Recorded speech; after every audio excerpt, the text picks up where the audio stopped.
Greetings. Welcome back to Ministry Monday. This is Carlton Kuhn. I hope you had a great Sunday, and I hope your follow-up to Easter Sunday has been excellent as well. As I was preparing to talk with you today, it's been a very busy Sunday, and I'm getting this prepared significantly later than I prefer to do so. It's been a great day, but at the same time, it's been a very full day with church, a memorial service, and a number of other things. I want to talk with you, though, and this is what I feel, and I believe this is for somebody in particular. I want to talk about the preacher in the crucible. The crucible is a place of conflict. It's a place of stress. It's a place of oppression. And when you're going through something, I have discovered the best solution is to look toward someone who has gone through something very similar. I think perhaps the greatest example, at least in the New Testament, is with John when he was on the Isle of Patmos. And of course, he's on the Isle of Patmos. He is opposed by the Roman government. He is being persecuted by the Roman government to the point of their hoping to put him to death. When he is put on this prison island of Patmos, he is surrounded by cultural conflict, by people who were of a different lifestyle than what he would have practiced as a Christian. Yet, in this crucible, in this place of such intense pressure, stress, and strain, this is where he receives his greatest revelation of Christ, because that's what his book is about. It's not really the end time. It's about the revelation of Christ. And he sees Christ in his triumph, and he sees this new heaven and this new earth, and he receives a word from God for 7 specific churches in Asia Minor.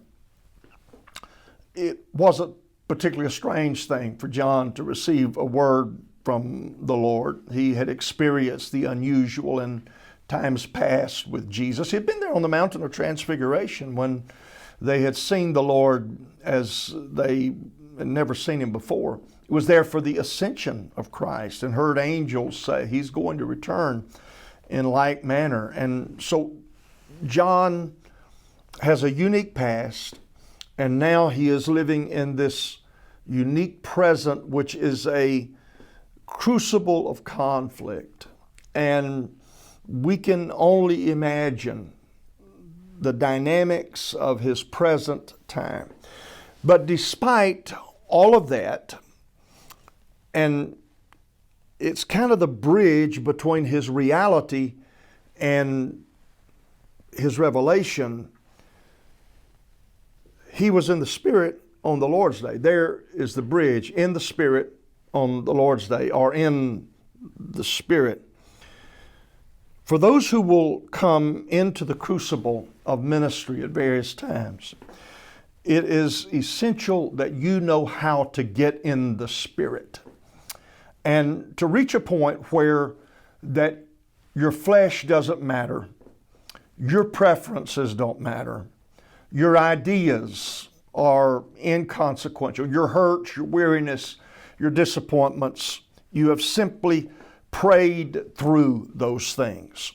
I want to encourage some preacher, some pastor today.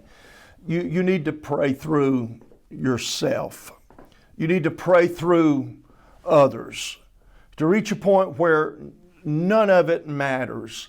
God has a revelation for you on the other side of getting in the Spirit. But the revelation can't come, and you can't see Jesus as he is and as he will be until you get to that place of seeing him, because you're in the Spirit. His location was Patmos. Yours may simply be a struggling church where you're a bivocational pastor, and it seems that every potential opposition has come your way. It could be that you're in a workplace where vulgarity runs rampant, And it seems so inconsistent with what you know about Christ that you are surrounded by the muck and mud of a world that doesn't seem to really have any interest in the Jesus that you know and love. John was in the Spirit. Doesn't matter what day, John was in the Spirit. If Carlton can get in the Spirit, if Bill can get in the Spirit, if Joe, Mary, Tina,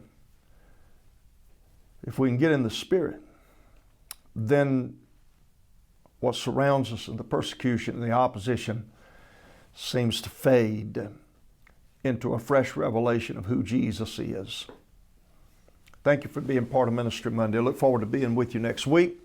Pray. I'm almost finished with my next book on pastoring in the dark triad. It will focus on one aspect of it, and that is narcissism.